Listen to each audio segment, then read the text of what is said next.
Hello, j'espère que vous allez bien. Donc je suis contente de vous retrouver pour ce 21e, ah c'est super dur à dire, 21e live sur 44 du défi 44 gardiennes. Donc aujourd'hui je vais te parler de comment le Human Design peut nourrir ton auto-sabotage. Et avant tout, je vais te rappeler en fait quelle est l'idée rapidement de ce défi si tu arrives et que tu sais pas quel est ce défi 44 gardiennes. Hello Edmé, bienvenue. Donc l'idée c'est en fait de t'emmener dans mon aventure et dans ma quête, d'être toujours plus ancrée en fait dans ma mission, dans ma vérité intérieure et de te partager aussi une partie de mon travail intérieur pour tout ça. Et justement, du coup aujourd'hui j'ai envie de te parler de comment en fait le Human Design peut être quelque chose qui va nourrir ton auto-sabotage.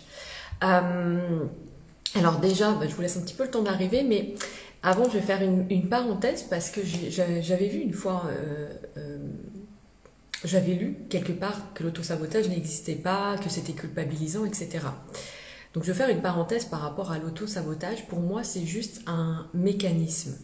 C'est juste un mécanisme à comprendre en fait. C'est je veux quelque chose, mais inconsciemment, j'ai une raison, j'ai un bénéfice caché à ne pas l'avoir. Et donc, cette partie de moi va faire que je m'auto-sabote tant que je ne la mets pas en conscience, en fait. Et dans ce cas-là, on n'est pas coupable. Dans l'auto-sabotage, il n'est pas question d'être coupable, en fait. On n'est pas coupable. On est juste, par contre, responsable d'être honnête avec soi et de voir si à un moment donné, d'aller fouiller un peu ses bénéfices cachés, à maintenir certaines situations, prendre conscience qu'on est responsable de ce qu'on crée. Mais aucunement, on n'est aucunement en fait coupable. Et souvent en fait l'autosabotage ça peut être vu comme ça, et c'est ce qui fait que du coup on n'a pas forcément envie d'aller introspecter ça, parce que oui, en général le sentiment de culpabilité on n'a pas trop envie de le vivre, mais on n'est pas coupable en fait. Et c'est vraiment pour moi ça aussi du discernement, c'est-à-dire c'est du discernement de manière générale par rapport aux infos qu'on reçoit, mais c'est aussi du discernement dans le sens d'être dans une honnêteté radicale avec soi. Et le truc c'est que si on renie ce mécanisme qui est là et qui existe, du coup c'est le meilleur moyen que ce soit lui qui nous dirige inconsciemment et qui soit aux commandes. Donc parenthèse faite sur l'autosabotage. Là, ce dont je vais te parler en fait, c'est, je vais pas parler du non-soi classique en Human Design. En Human Design, il y a la notion de soi et de non-soi. Donc non-soi, ça pourrait correspondre en fait à nos ombres en fait, quand on n'est pas vraiment aligné à ce qu'on est. Même si la notion de le libellé non-soi pour moi, je dirais autrement, mais voilà, en tout cas c'est ça. Là, je vais vraiment pas te parler de non-soi. Je vais te parler de quelque chose de plus subtil et de plus sournois quelque part. Mais de finalement comment l'ego, c'est un petit coquin aussi, et l'ego va utiliser en fait tout ce qui est à sa portée pour justifier quand il a décidé d'être dans ses peurs, dans ses blessures, ou quand il a décidé de ne pas y aller. Donc c'est pour ça que c'est hyper intéressant aussi de se rendre compte de ça, et encore une fois, sans se juger, sans se culpabiliser. Et en fait, l'Human Design c'est un outil, et ça reste un outil comme tout, comme l'argent, etc. Donc en fait, ça peut venir nourrir ton auto-sabotage quand ça devient une excuse pour ne pas faire, pour justifier en fait par exemple ta procrastination. Donc là je vais m'expliquer et je vais te donner mon exemple puisque du coup ce que je te partage c'est aussi ce que j'ai traversé, ce que j'ai mis en conscience. Donc moi par exemple en Human Design je suis projector. Donc projector c'est un type qui est dit non énergétique. Donc j'ai quand même le centre racine qui est défini, donc j'ai un centre moteur, mais j'ai 7 autres centres qui sont blancs, donc je suis de toute façon un type non énergétique. Le non-soi, pour te faire le parallèle, que là c'est un peu plus subtil que le non-soi en fait. Le non-soi, l'ombre que l'on reconnaît du projecteur, c'est de vouloir en faire trop et de s'épuiser en fait, de ne pas s'écouter. Donc ça, ok. Mais je me suis rendu compte qu'il y avait aussi une autre ombre dont on ne parle pas en réalité, qui est celle de se lever de se lever et de vraiment se maintenir dans cette définition du projecteur qui du coup va devenir une excuse pour ne pas faire, pour ne pas vraiment y aller, pour du coup mettre un pied, puis en fait on recule parce qu'on est fatigué, parce qu'on doit se reposer. Donc c'est beaucoup plus subtil. Je sais pas si vous voyez la nuance en fait. C'est pas le non-soi classique de on en fait trop et on se prend pour des générateurs ou des MG. C'est on se love dans le fait que ah non mais moi je suis projecteur donc j'ai pas l'énergie pour. Et ça c'est de l'auto-sabotage. Ça c'est de l'auto-sabotage parce que oui on a un fonctionnement énergétique qui est particulier et qui est différent, mais ça n'empêche pas de faire des choses. Ça demande juste de connaître notre fonctionnement pour savoir comment on s'organise, comment on parvient à faire et à créer ce qu'on veut créer et aller vers nos objectifs avec ce fonctionnement énergétique-là. Mais moi j'ai eu aussi cette phase de « Ah mais je suis projecteur donc je suis fatiguée, je dois me reposer ». Le truc, c'est que, par exemple, dans mon cas, la fatigue, c'est aussi une fuite. C'est aussi une stratégie de fuite que j'ai mis en conscience. Donc, je le sais, en fait. Je le sais que du coup, moi, c'est aussi une stratégie de fuite, la fatigue. Donc, en fait, c'est facile, très facile de tomber dans ce piège de je suis fatiguée, je dois me reposer parce que je suis projecteur. Sauf qu'en réalité, je suis en train d'éviter un truc.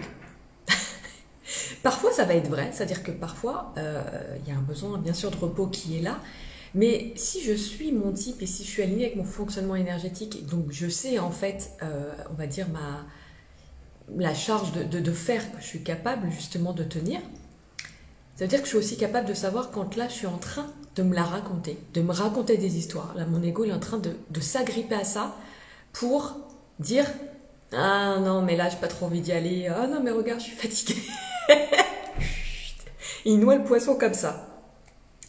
Et ça demande vraiment en fait d'être capable de se regarder en face, d'observer nos comportements, mais nos mécanismes justement, mais sans s'y identifier en fait, sans se juger, parce que c'est pour ça souvent qu'on est dans le déni et qu'on veut pas avoir ce genre de comportement, parce que du coup on se juge après. Mais non, c'est juste qu'on s'observe et on se dit, c'est une partie de nous, c'est souvent l'ego quand même. Et ok, on l'observe, on dit, ah, quel petit malin, mais on va y aller quand même. Coucou Magali, tu me dis, ça me parle ça, et c'est ça qui est très compliqué je trouve, on va fuir très vite. Exactement, bah oui en plus, réflecteur, tu sais de quoi je parle. Et si, c'est intéressant de voir, de voir comment on fonctionne. Par exemple, moi je sais que pendant ma nuit noire de l'âme, c'était en 2000, enfin ça a duré sur un certain temps, mais c'était en 2019 surtout, j'étais toujours très fatiguée, je pouvais dormir toute la journée. Et c'est aussi comme ça que j'ai mis en lumière que pour moi, dormir, c'est une stratégie de fuite. Et le truc, c'est que du coup, quand on est projecteur ou quand on est un type, en tout cas dit non énergétique dans le Human Design, ça peut vite, l'ego peut vite s'emparer de ça pour nous la jouer un peu à l'envers et du coup nous faire croire en fait que non mais on a besoin de se reposer parce que si, parce qu'on est projecteur donc c'est normal et en fait on est juste en train de fuir. Donc là ça demande vraiment beaucoup de, comme je disais au début, de discernement, d'honnêteté avec soi, c'est nous avec nous-mêmes, hein. C'est que nous avec nous-mêmes, donc d'être très honnête avec soi et de se dire ok, là est-ce que en fait je suis en train vraiment d'écouter en fait aussi mon type et là j'ai vraiment besoin de me reposer, je le sens, ou est-ce que là je suis en train de fuir quelque chose que je veux pas aller voir ou quelque chose que je veux pas faire parce que ça me fait peur, etc. et voir quel est le bénéfice caché par exemple de cette fatigue à ce moment-là. Alors j'ai un autre exemple aussi pour ça, et d'ailleurs en fait cette idée de partager cette gardienne, en fait c'était aussi venu de ce truc-là, de ce constat-là que j'ai fait il n'y a pas très longtemps. C'est j'ai le centre en fait du cœur qui est blanc, donc qui est non défini et qui est même totalement ouvert, donc il n'y a aucune porte en fait qui est définie sur mon centre du cœur, donc c'est un centre qui reçoit. Et l'ombre, par exemple, de ce centre-là, quand on n'est pas aligné, c'est qu'on cherche à prouver sa valeur. Et voilà, on va chercher à prouver sa valeur, en fait. Et là, c'est intéressant parce que qu'est-ce qu'a fait mon ego? Enfin, en tout cas, mon ego ou une partie de moi, pour ne pas trop briller, pour ne pas montrer sa puissance ou son rayonnement, cette partie de moi s'est en fait appuyée sur ce point précis en le justifiant en disant bah non mais je veux pas être dans l'ombre donc j'ai rien à prouver. Plus sur aussi en fait une de mes valeurs qui est pour moi d'acheter par élan du cœur. C'est-à-dire que moi par exemple j'achète pas dans ma façon d'acheter, j'achète pas parce qu'il y a 1000 témoignages ou parce qu'il y a 1000 personnes contentes en fait. J'achète parce que ça vibre, parce que ça m'appelle, parce que voilà, donc je lis pas en fait les témoignages. Le truc, c'est que du coup, mon ego s'est emparé de ça pour rien partager par rapport aux témoignages de mes clientes, à ce qui pouvait se passer, à ce qu'elles pouvaient ressentir, à ce qu'elles pouvaient expérimenter. Sous prétexte de non, mais j'ai pas à prouver ma valeur et en plus, voilà, moi je ne suis pas avec des témoignages, donc non. Et c'est pas aussi tranché que ça, c'est-à-dire que pour moi, ça dépend. Quelle intention je mets derrière quand je partage les témoignages? Est-ce que j'ai une intention effectivement de vouloir prouver ma valeur? À ce moment-là, c'est pas ok. Ou est-ce que c'est pour partager moi ce qui me mettait déjà en joie de lire, pour transmettre cette vibration en fait, c'est pas la même intention derrière. Je sais pas si vous voyez ce que je veux dire. C'est vraiment pas la même intention. Et là, encore une fois, ça demande vraiment avec soi d'être honnête et de dire ok, là.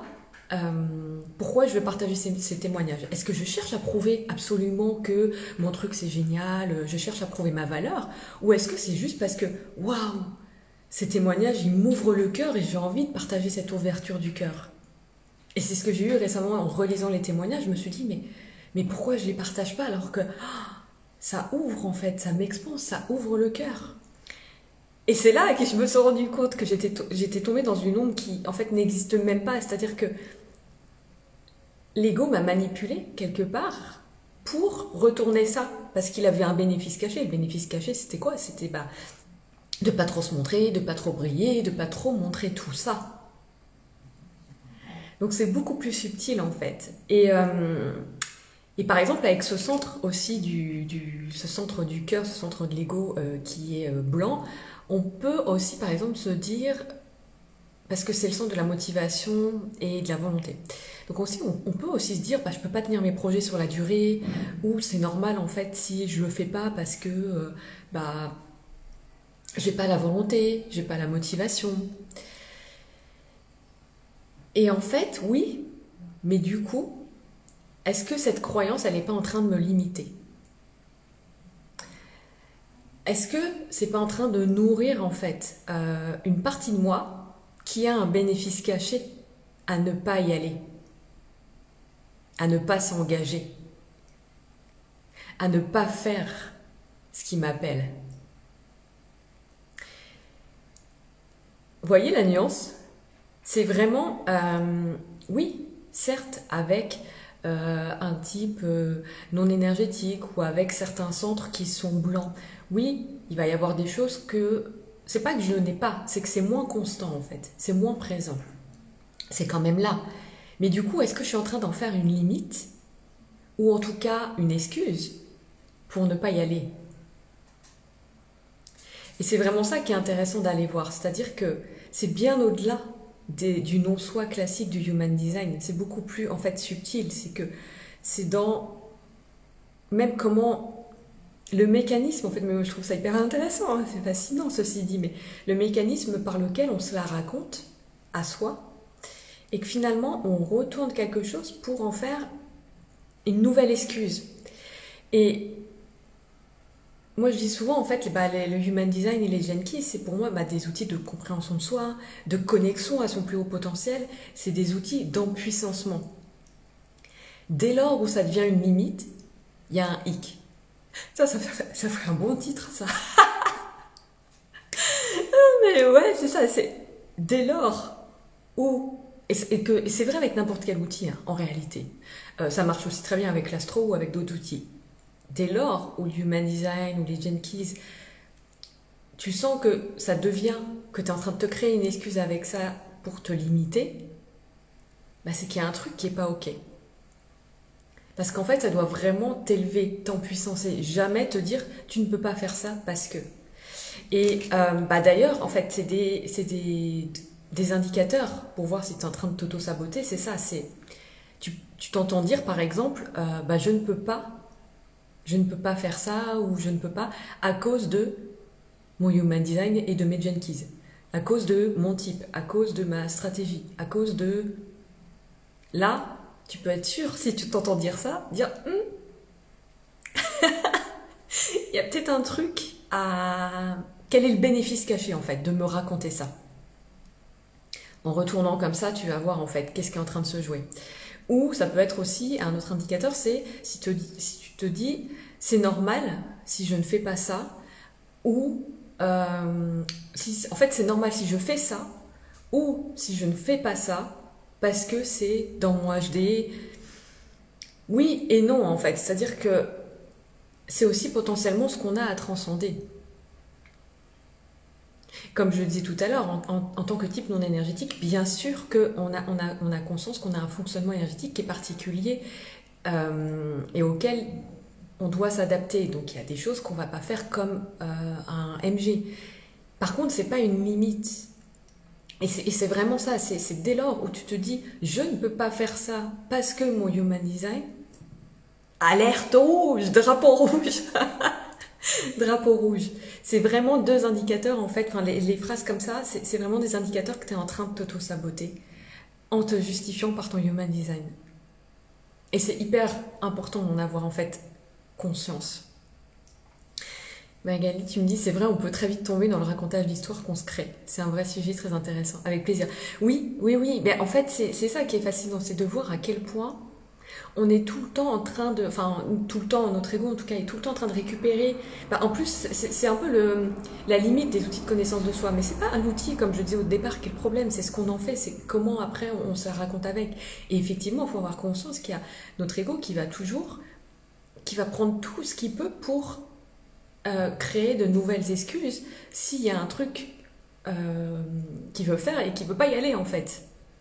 Donc on est toujours en train de se la raconter, toujours. Et c'est toujours d'avoir conscience qu'on se la raconte et de se dire ok, là ce que je me raconte, est-ce qu'au moins ça m'élève, ça me soutient et ça me fait péter mes limites, ou est-ce que c'est en train de me diminuer, c'est en train de me freiner, me limiter, et c'est là où c'est pas ok.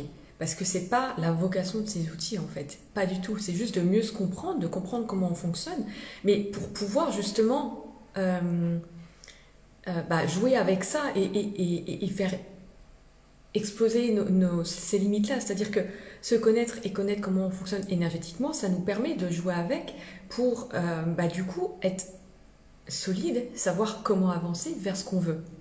Mais c'est important de comprendre que oui, une partie de nous va aussi se réapproprier ça pour en faire des nouvelles excuses, pour en faire des nouvelles croyances limitantes. C'est pour ça que les croyances limitantes, on est toujours en train en fait de s'en débarrasser aussi de nouvelles, parce qu'en fait on recrée tout le temps des nouvelles croyances.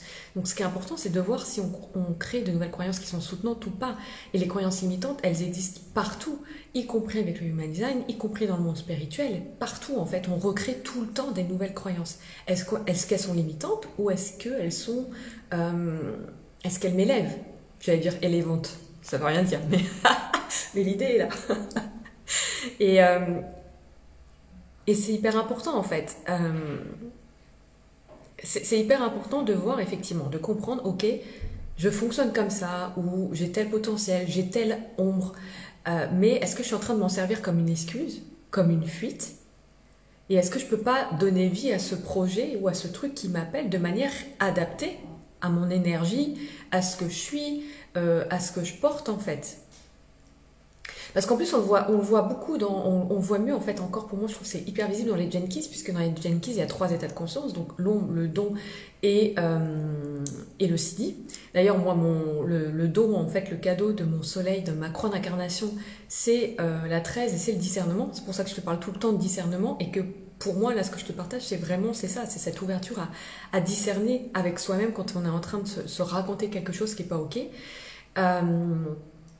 Donc, on voit en fait qu'il y a ces 3 états-là, mais que ces 3 états-là, en fait, ils cohabitent. Donc, quand je suis dans mon ombre, c'est pas une excuse pour ne pas faire en fait. C'est pas ah bah non mais je suis comme ça donc je peux pas. Non, c'est ok, j'ai ça en fait à transcender, mais j'ai aussi le plus haut potentiel qui est là.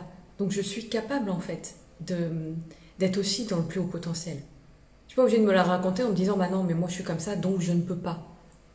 De toute façon c'est simple. Dès l'instant où on a ce genre en fait de discours, clairement je ne peux pas à cause de ou je peux pas faire ci, je peux pas faire ça parce que mon human design. On se la raconte. On se la raconte quelque part. Il y a quelque chose qu'on ne veut pas voir, qu'une partie de nous ne veut pas voir parce que ça lui fait peur, parce que plein de raisons. Et du coup, bah, c'est là où c'est intéressant de dire ok. Et c'est vraiment de se regarder, enfin, d'en rire en fait. Il n'y a pas de jugement à avoir. C'est de se regarder dans nos comportements, dans nos mécanismes et dire ah, je suis peut-être en train de me la raconter là. Bon, qu'est-ce que je veux aller voir et qu'est-ce qui me fait peur et qu'est-ce qui. Ouais, pourquoi je me la raconte là? C'est quoi mon bénéfice à ça? Et d'aller voir de ce côté-là. Attends, hop, je crois que j'ai raté un commentaire. D'où l'importance de la conscience, de l'observation de soi, de ses pensées. Exactement, je trouve qu'on n'en parle pas assez de la limite des outils. Exact, on va vite tomber dans le piège des notifications. Voilà, exactement. Ouais, non, mais c'est ça, c'est que comme tout outil, il y a des limites, ou en tout cas les limites, c'est surtout, bah, qu'est-ce qu'on en fait? En fait, c'est-à-dire que tout outil peut toujours être retourné pour devenir une nouvelle excuse.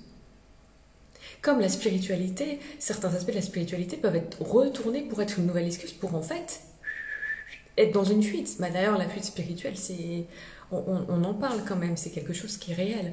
Et c'est la même chose, c'est-à-dire que le human design et les Gene Keys qui sont censés normalement voilà, t'empuissancer et te connecter à faire péter ses limites et à t'ouvrir à ton plus grand potentiel, ça peut aussi devenir une limite si une partie de toi que tu ne mets pas en conscience, du coup, est en train de te la raconter et de se servir de ça pour justifier de ne pas y aller.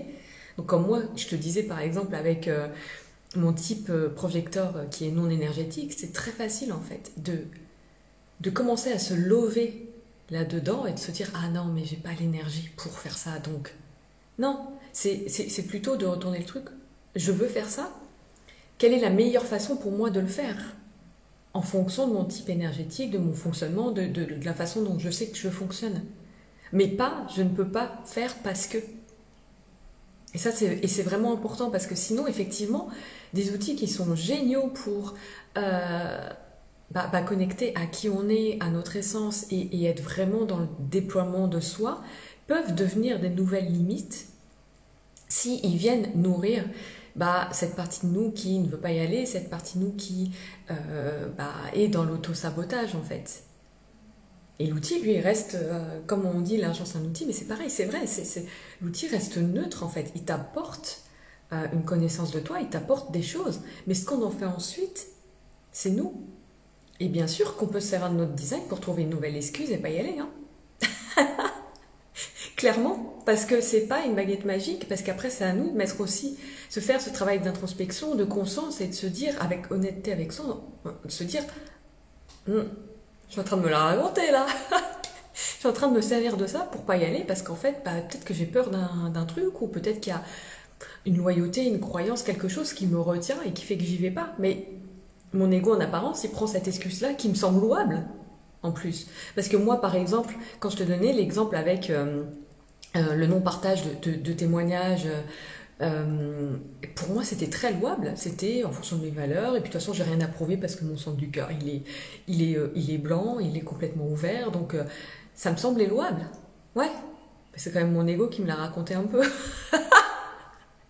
Donc c'est important en fait, à un moment donné de voir et de se dire mais en fait, ouais, comme je disais, moi ça m'ouvrait tellement, quand j'ai relu en fait et que j'ai vu que ça m'ouvrait le cœur, je me suis dit mais pourquoi en fait je partage pas? C'était quoi l'excuse déjà? Ah ouais, ok.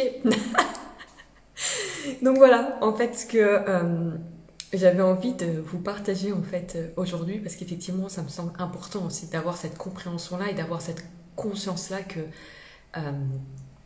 n'importe quel outil, ça reste toujours un outil et que c'est ce qu'on en fait nous qui détermine sa puissance ou non d'ailleurs, parce que comme encore une fois ça peut devenir une nouvelle limite. Et si en plus on n'ose pas se regarder en face parce qu'on va s'identifier à ça, bah, du coup, on reste complètement bloqué alors que normalement, on passe à côté de toute la puissance de ces outils en fait. Et c'est ça qui est dommage. Et c'est là aussi où je veux t'amener, c'est pour ça que je veux t'amener cette conscience-là parce que du coup, ça peut vraiment te connecter à une grande puissance en toi. Mais oui, effectivement, ça demande aussi d'être capable de voir quand c'est en train de un peu de nous jouer des tours et qu'on se la raconte et qu'en fait, non, on est juste dans une fuite, on est juste en train d'éviter d'aller vers quelque chose qui nous appelle pour X ou X raisons. Donc voilà ce que je voulais te partager pour ce live aujourd'hui. Alors je regardais juste, hop, s'il y avait des derniers commentaires. Donc en tout cas, je suis ravie que c'est résonné pour vous. Et je voulais peut-être juste deux petites minutes, quelques secondes si vous avez des questions. Parce que sinon, je coupe vite à chaque fois à la fin. Et du coup, comme je sais qu'il y a un décalage... En tout cas, voilà. Hyper important. Mais d'ailleurs, on peut retenir ce slogan là. Qu'est-ce que j'ai dit? C'était quoi? C'était ah oui, dès lors où ça devient une limite, il y a un hic. Faut que j'en passe un post. Dès lors où ça devient une limite, il y a un hic. Voilà, ce qu'il y aurait à retenir en fait. Dès lors où tu vois que tu te limites parce que ton human design te dit ça, parce que tes Jenkins te dit ça, parce que machin t'a dit ça, parce que ça peut être un outil, ça peut être plein de choses. Hein. Dès lors où ça te limite, il y a un hic. C'est qu'il y a un bénéfice caché en fait. Il y a une partie de toi qui se sert de ça comme une excuse et c'est ok, voilà, c'est une partie de toi, c'est pas c'est pas ton identité, donc c'est ok d'aller voir qu'est-ce qui se cache derrière pour justement libérer et du coup plus faire que ce soit une limite mais que ça ouvre en fait, ça ouvre l'expansion et ça ouvre les possibilités. Voilà, avec plaisir Magali. Donc et bien sur ce, je vais vous laisser. Je vous souhaite une très très belle journée. Et puis du coup, je vous dis à la semaine prochaine pour le prochain live du défi 44 gardiennes. Ciao!